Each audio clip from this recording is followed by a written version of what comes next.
અમદાવાદના ઇસનપુરમાં અસામાજિક તત્વોનો આતંક સામે આવી રહ્યો છે અને આ આતંક મામલે પોલીસે 3 આરોપીઓની ધરપકડ કરી હોવાની વિગત છે। પૈસાની લેતી-દેતી મામલે બે જૂથ આમને સામને આવી ગયા હતા। 12 નવેમ્બરે બે જૂથ વચ્ચે થયેલા ઘર્ષણનો વિડીયો સોશિયલ મીડિયા પર વાયરલ થયો હતો। વાયરલ વિડીયોના આધારે પોલીસે ફરિયાદ નોંધી કાર્યવાહી હાથ ધરી હતી। પોલીસે આરોપીઓની ઓળખ કરીને 3 આરોપીઓની ધરપકડ કરી છે, જ્યારે ફરાર આરોપીઓની શોધખોળ શરૂ કરવામાં આવી છે। સેટેલાઇટમાં રહેતા કેવિન પટેલે ઇસનપુરમાં રહેતા પોતાના મિત્ર ચિરાગ દેસાઈને 10 લાખ આપ્યા હતા, પરંતુ ચિરાગ દેસાઈએ રૂપિયા પરત ન કરતા બંને વચ્ચે ફોન ઉપર શાબ્દિક બોલાચાલી થઈ, જેની અદાવત રાખીને કેવિન પટેલે પોતાના મિત્રોને લઈને હથિયારો સાથે ગાડી લઈને ઇસનપુર આવ્યો અને બંનેના મિત્રો વચ્ચે અથડામણ થઈ હતી। અથડામણમાં 2 વ્યક્તિ ઘાયલ થયા, જેઓને સારવાર માટે ખસેડાયા હતા। મામલામાં છે બે મિત્રો વચ્ચે ફોન ઉપર અગાઉ બોલાચાલી થયેલ અને બંને આપણા મિત્રોને બોલાવીને ઇસનપુરમાં નારોલ જંકશન ઉપર બોલાવીને જાહેરમાં એ લોકોએ મારામારી કરી હતી। આમાંથી 3 આરોપીઓને પકડી લીધા છે અને આ લોકોને આ સ્થળ ઉપર પણ રિકન્સ્ટ્રક્શન કરવામાં આવશે, જ્યારે આ તમામની ધરપકડ થઈ જશે। વડોદરામાં સફાઈ વેરો ન ભરતા લારી ગલ્લા ધારકો સામે પાલિકાએ કાર્યવાહી કરી છે। ડભોઈના કાજીવાડા વિસ્તારમાં 25 ઉપરાંત લારીઓ પાલિકાએ જપ્ત કરી છે। સાથે જ ટ્રાફિકને અડચણરૂપ દુકાનદારો દ્વારા મુકાતા સામાન પણ જપ્ત કરવામાં આવશે। પોલીસે સાથે રાખીને પાલિકાની ટીમે કાર્યવાહી શરૂ કરી। જો સફાઈ વેરો નહીં ભરો અને ગંદકી કરશો તો કડક કાર્યવાહી કરાશે। તો આ તરફ ટૂંક સમયમાં ગેરકાયદે દબાણો દૂર કરવાની ઝુંબેશ પણ શરૂ કરવામાં આવશે। સફાઈ ચાર્જ લેવામાં આવે છે, તેમાં કાજીવાડા વિસ્તાર અને કડિયાવાડ જે એરિયા છે એમાં સફાઈ ચાર્જ એટલે કે રૂપિયા લારી ગલ્લાવાળા નતા આપતા, જેના અનુસંધાને આજે ખાસા મહિના પહેલા રૂપિયા બાકી હોય નગરપાલિકાએ લારીઓને જપ્તીનો હુકમ કરવામાં આવી છે। સાથે સાથે એ લોકોને સૂચના પણ આવી છે કે લારી ગલ્લા જે છોડાવવા આવો તો દંડ સહિત જે બાકી રકમ પડે તમારી સફાઈ ચાર્જ પેટે એ ભરી જવી ને આ કામગીરી અવિરત ચાલુ રહેશે। નગરપાલિકા રોજે રોજ એ વેરો ઉભરાવવા આવી શકે નહીં, એ માટેની જે વ્યવસ્થા ઊભી કરવામાં આવી છે કે ડભોઈ નગરપાલિકામાં દિવસના ટાઈમમાં ઓફિસ ચાલુ હોય એ સમયે દરેક વ્યક્તિ પોતાનો આવીને વેરો ભરી જાય। એ છતાંય આ લોકો દ્વારા વેરો ભરવામાં ન આવ્યો હતો અને ઘણા સમયથી બાકી હતો, જે કારણે અમે આજે આ કાર્યવાહી કરેલ છે। વડોદરા શહેરમાં કુંભારવાડા ફતેપુરા વિસ્તારમાં દબાણો દૂર કરવાની કામગીરી હાથ ધરાઈ। વડોદરા કોર્પોરેશને પોલીસ બંદોબસ્ત સાથે દબાણો દૂર કરવાની કાર્યવાહી શરૂ કરી। જેસીબીની મદદથી ગેરકાયદેસર દબાણો તોડી પાડવામાં આવ્યા। દબાણ હટાવવાની કામગીરી દરમિયાન દબાણકારો અને કોર્પોરેશનના કર્મચારીઓ વચ્ચે બબાલ થઈ હતી। પોલીસની હાજરીમાં જ દબાણ શાખાના કર્મચારીઓ અને દબાણકાર વચ્ચે માથાકૂટ થઈ, જે દરમિયાન પોલીસ મુખ પ્રેક્ષક બનીને ઉભી રહી।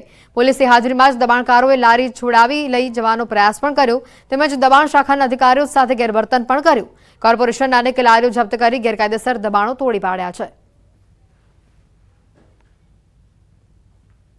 વડોદરા મહાનગરપાલિકા દ્વારા શહેરના સંવેદનશીલ વિસ્તારો છે ત્યાંથી ગેરકાયદેસર દબાણો છે તે દૂર કરવામાં આવી રહ્યા છે અને સીધા દ્રશ્યો તમે જોઈ રહ્યા છો કે જે મંગલેશ્વર ઝાપાથી સંગમ તરફ જવાનો જે રસ્તો છે એટલે કે ભાંડવાડા પોલીસ ચોકી છે એની આસપાસનો તમામ જે વિસ્તાર છે ત્યાંથી જે ગેરકાયદેસર દબાણો છે તે દૂર કરવામાં આવી રહ્યા છે।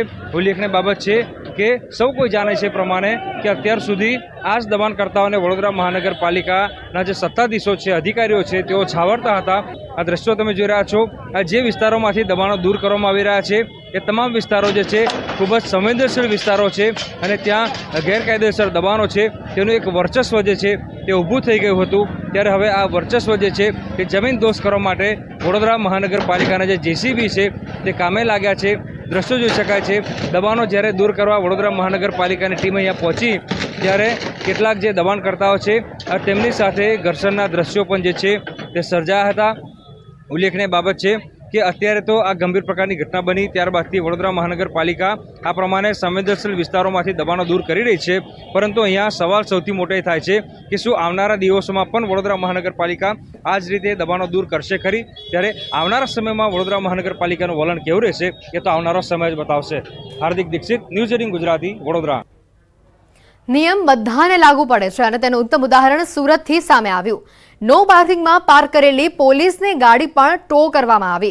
કાયદો સૌ માટે એક સરખો છે તે ટ્રાફિક પોલીસે બતાવ્યું। ઇન્ડોર સ્ટેડિયમ નજીકનું આ પાર્કિંગમાં વાહનો પાર્ક કરવામાં આવ્યા હોવાનું આ દ્રશ્યો જે સામે આવ્યા છે। નો પાર્કિંગની અંદર પાર્ક કરેલા પોલીસની ગાડીઓ પણ ટો કરી કાર્યવાહી કરવામાં આવી છે। સમાચારોમાં હાલ રોકાઈશું એક બ્રેક માટે।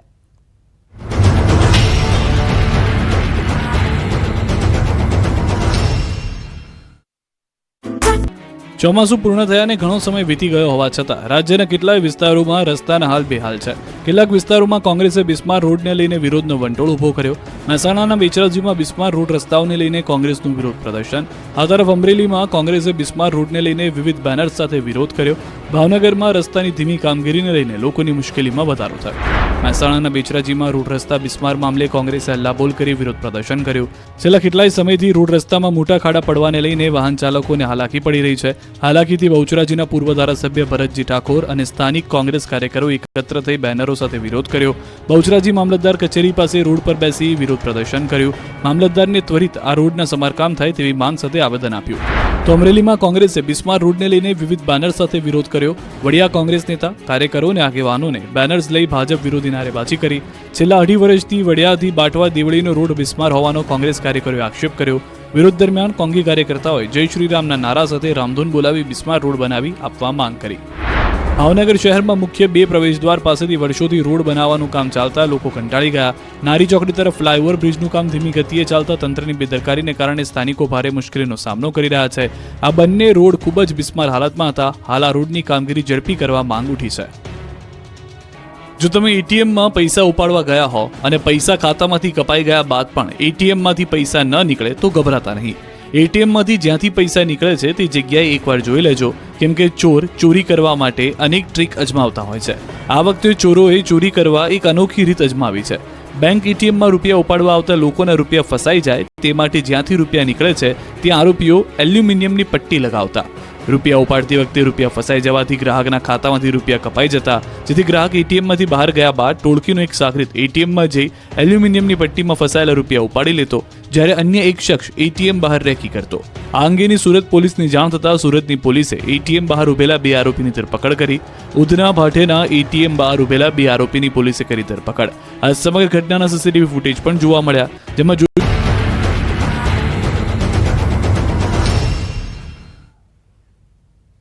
બ્રેક બાદ આપનું સ્વાગત છે. બોટાદથી સમાચાર આવી રહ્યા છે. તાલુકા સેવા સદન ખાતે આધાર કાર્ડ અપડેટ અને રેશન કાર્ડ કેવાયસી માટે કતારો લાગી છે. બોટાદ તાલુકા સેવા સદન ખાતે અરજદારો, મહિલાઓ, બાળકો આ સહિત સિનિયર સિટીઝન્સ કતારમાં જોવા મળ્યા. અરજદારોનો આક્ષેપ છે કે અહીંયા કોઈ પણ જાતની વ્યવસ્થા કરવામાં આવી નથી અને સમયસર કામગીરી કરવામાં આવતી નથી. સાથે જ લોકો આધાર કાર્ડ અપડેટ અથવા રેશન કાર્ડમાં કેવાયસી માટે વહેલા આવી લાઇનમાં બેસી જાય છે, પણ અધિકારીઓ સમયસર આવતા નથી. જો કે મામલતદાર તમામ આરોપો ફગાવ્યા છે અને કહ્યું છે કે ટોકન આપી વ્યવસ્થા કરવાની કામગીરી કરવા છતાં પણ લોકો ટોકન અનુસાર કામગીરીમાં જોડાતા નથી અને આરોપો લગાવે છે, જેના કારણે ટોકન કામગીરી પણ બંધ કરી છે. શહેરમાં 22 થી 25 જગ્યા પણ આધાર કાર્ડ અપડેટ અને રેશન કાર્ડ